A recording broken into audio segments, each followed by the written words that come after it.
October 31st was the final day of the year for the Celtic people of the North. And that day was called the Day of Samhain. And this individual, wal-iyadhu billah, was supposed to be their god of the spirits of the dead, of evil again. And according to their belief, the evil spirits would rise to the surface and would terrorize people on that evening. And on that evening, if you did something wrong to a person, they'd come back to get you on that night. So some people would put on a disguise, so you couldn't recognize them on October 31st on that evening, and then they would be safe. Also, they would burn fires. Now the only thing we find left of that is the jack-o'-lantern that they will put inside of their window, made from the pumpkin. What actually happened in Europe is that the church moved All Saints' Day, a day for the saints. They moved it from May 13th to November 1st in 1834 AD. And so what they said was that the 31st night is All Hallows Evening. All Hallows Evening, which in America later became known as Halloween. Halloween.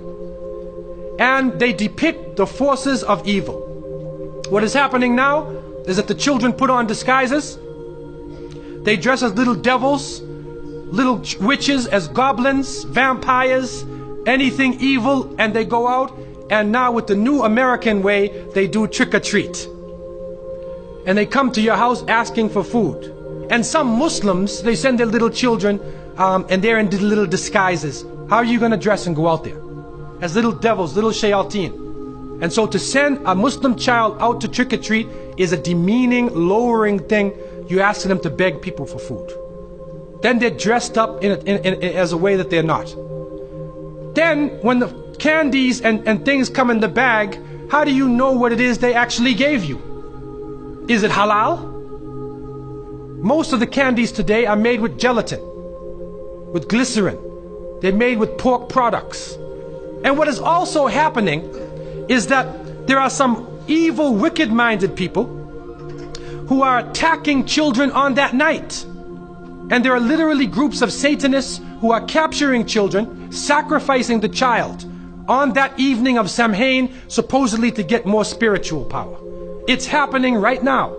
And so from so many angles, Muslims should have nothing to do with Halloween. And it is important for Muslims to have basira, that they should have the insight to look through affairs and do not just blindly follow. The Prophet, peace be upon him, said, you will follow them. You will follow the people who came before you inch by inch, foot by foot. Even if they crawl into the hole of a lizard, you crawl inside there with them. And then they said, who are these people? Are they the Christians and the Jews? And the Prophet, peace be upon him, said, who else? And so it has come to pass. And you can't Islamicize these occasions. You can't use Arabic names and Islamic symbols to make it halal. And secondly, it is important for Muslims to cherish their own holidays. When the Eid al-Fitr comes, take the day off. There are some Muslims who go to work on Eid. They go to Eid prayer and they go to work. So what happens to your children? They don't have a chance to relax and enjoy themselves. Organize an activity. Bring their families together. Eat together. Do things together. Remember Allah subhanahu wa ta'ala together. Make it a happy occasion for them. They will remember their Eids. Eid al-Fitr, Eid al-Adha. If they don't, then they get involved in Christmas, in Easter, in Halloween, where even in the Christian tradition now, it is confusing. And many of the Christians now, Seventh-day Adventists, Jehovah's Witnesses, and many people are taking a stand.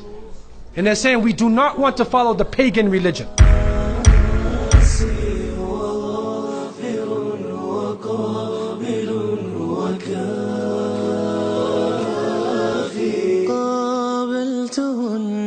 ثلاثة بثلاثة